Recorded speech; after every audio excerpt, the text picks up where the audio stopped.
Thank you for having me here. Thank you for this beautiful, beautiful community. Thank you, Judith, my host. And thank you, Dadi, my beloved. I miss you so much and know that you are here in this room today. So I would like to start by acknowledging this land. And I would like to say that I come from the land of the Munsee Lenape, which is modern-day New York City. And today we're standing on the land, the unceded territory of the Shinnecock Nation. I acknowledge that the privileges that I have today come in a large part because of what was done to the First Nations ancestors without their permission. I apologize for any part that I may have played and we may have played in what has happened. And I want to make a public statement here that I pledge to walk on Mother Earth as gently and lightly as I can. That is my intention. May it be so.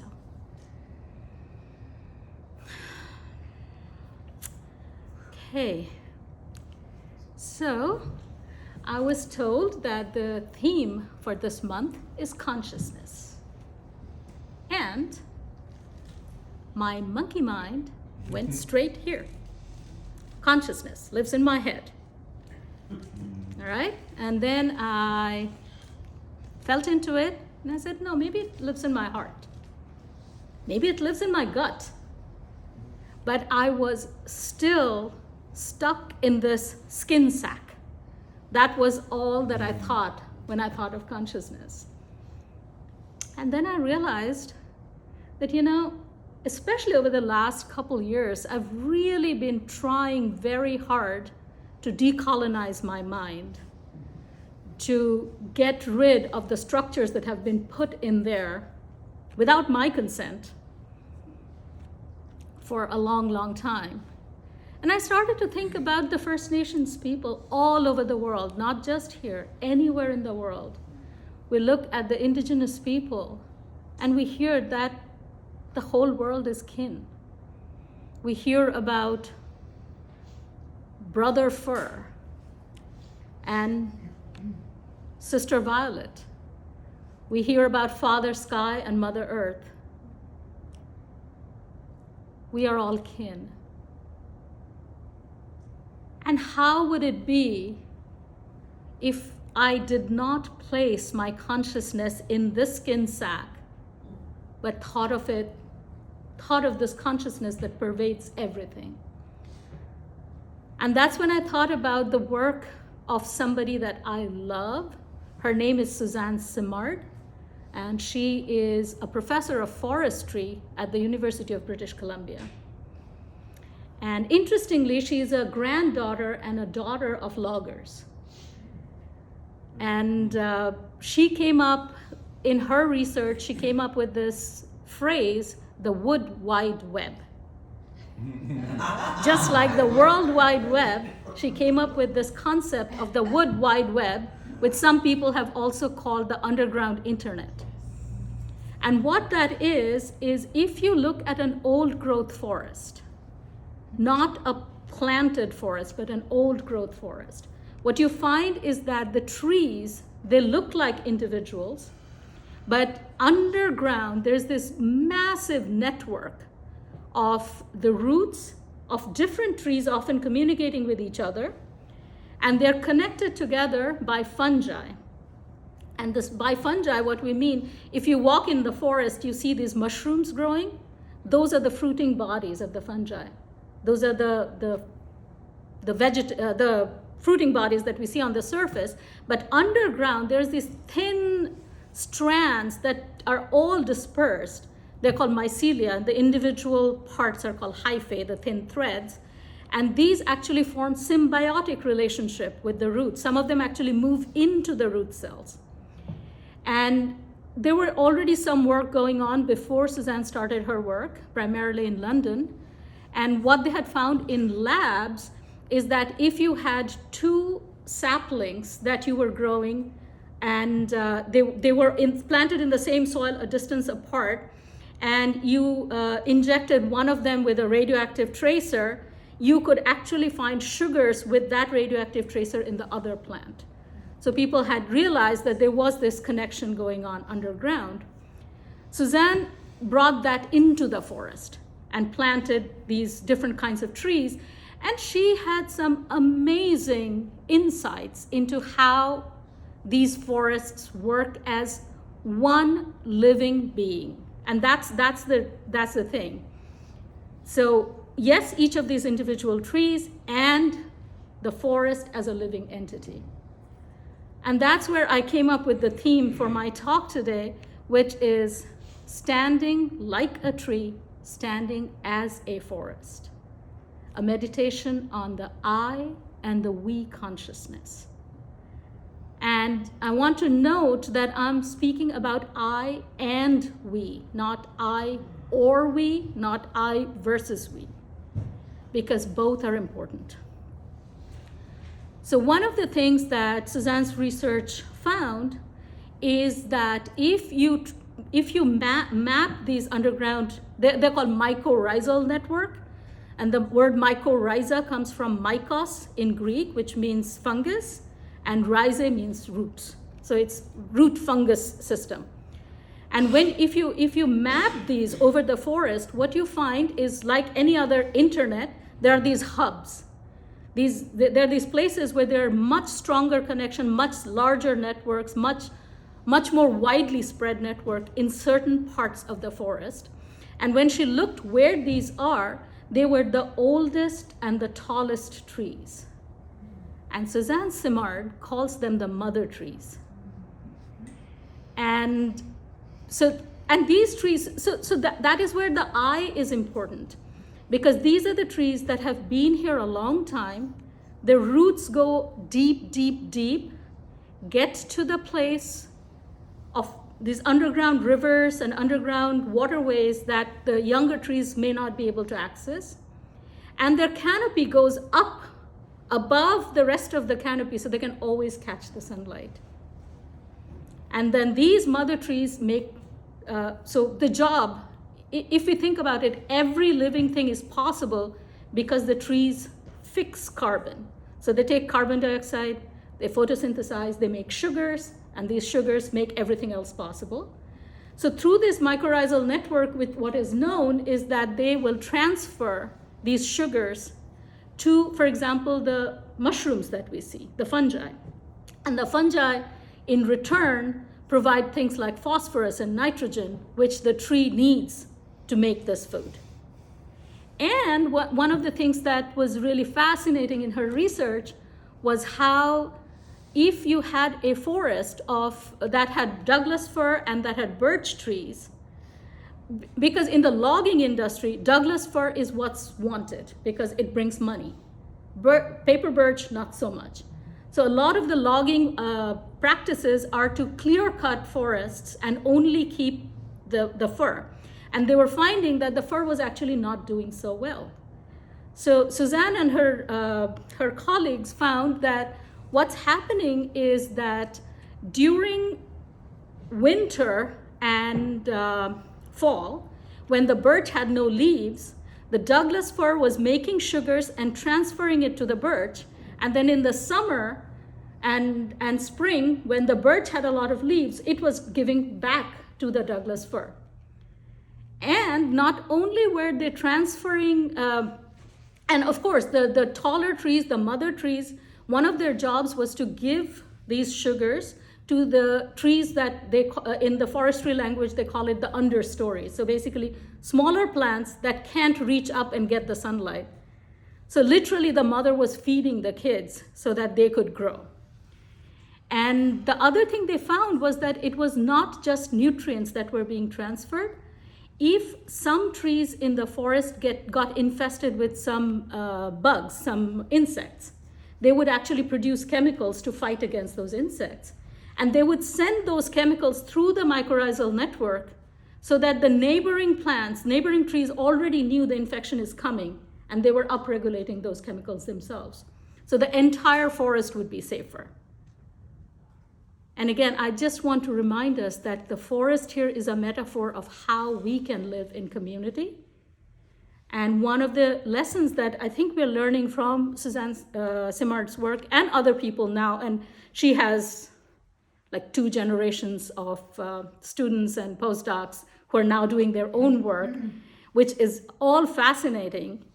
So what we're learning is that first, the forest is an interconnected system. The entire forest is one living being.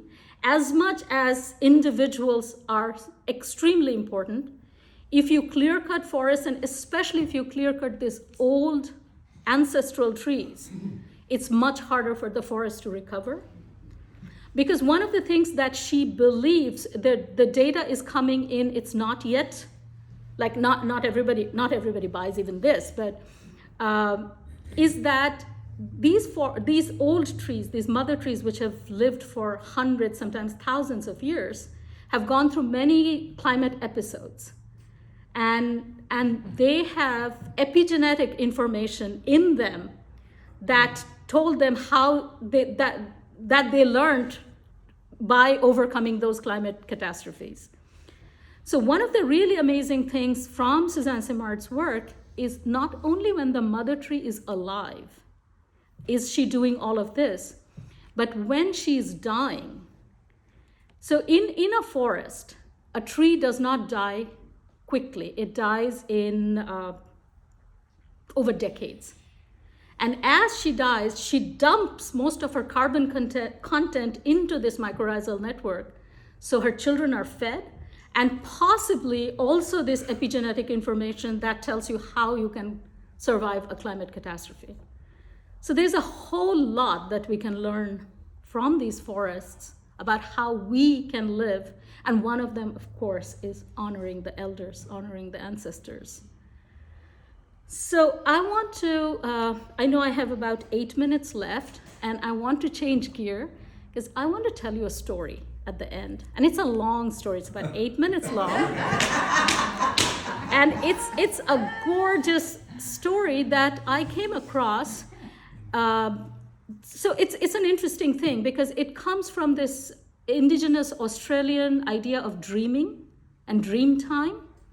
And it was put together in a way that the Western mind can kind of understand. So it's more linearized than it would be in that culture.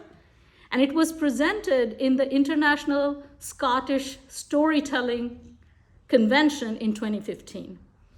So sit back, relax, and this is a story. And it's called The Secret of Dreaming. Once there was nothing but the spirit of all life. For a long time, the spirit of all life dwelt in the nothing. Then, in the mind of the spirit of all life, a dreaming began. In the empty darkness, there was a dreaming of fire. And the colors of fire illuminated the darkness within the mind of the spirit of all life. Life, L-I-F-E. Then came a dreaming of wind, and the fire snapped and snarled, fed by the blowing of the wind, in the mind of the spirit of all life. Then came a dreaming of the rain, and it was a great struggle. For a long time, the battle of fire, wind, rain raged in the dreaming. And the Great Spirit liked the dream. So the dreaming continued. Eventually, the battle waned between fire, wind, and rain. The calm that followed brought a dreaming of earth and sky, and of land and sea. For a long time, this dreaming continued. The Great Spirit began to grow tired from the long dreaming, but knew the dream was not yet finished, and wanted the dream to continue. So, life was sent into the dream to make it real. and the creator spirits to continue the dreaming. So the spirit of all life sent the secret of dreaming into the world. And the secret of dreaming entered the spirit of Baramundi, who is the fish. And Baramundi descended to the deep, still waters, relaxed in the calm, and began to dream. The dream took Baramundi to waves and wet sand. But Baramundi did not understand the dream and wanted to dream only of the deep, still waters.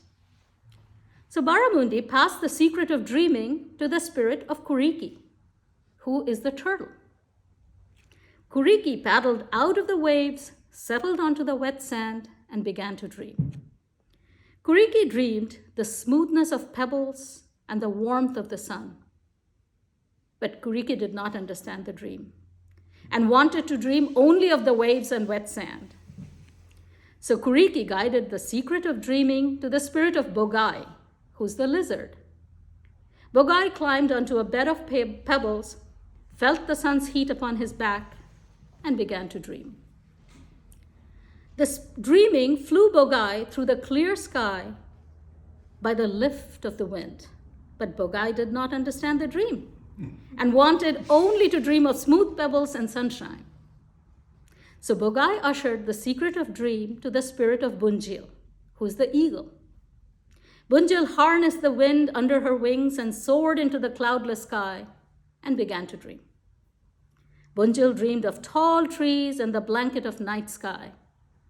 But Bunjil did not understand the dream and wanted to dream only of the wind and the open sky. So Bunjil released the secret of dreaming onto the spirit of Kunerang, who is the possum.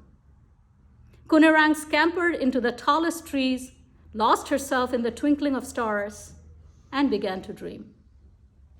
The dream sang Kunerang the rustle of yellow grass and wide plains.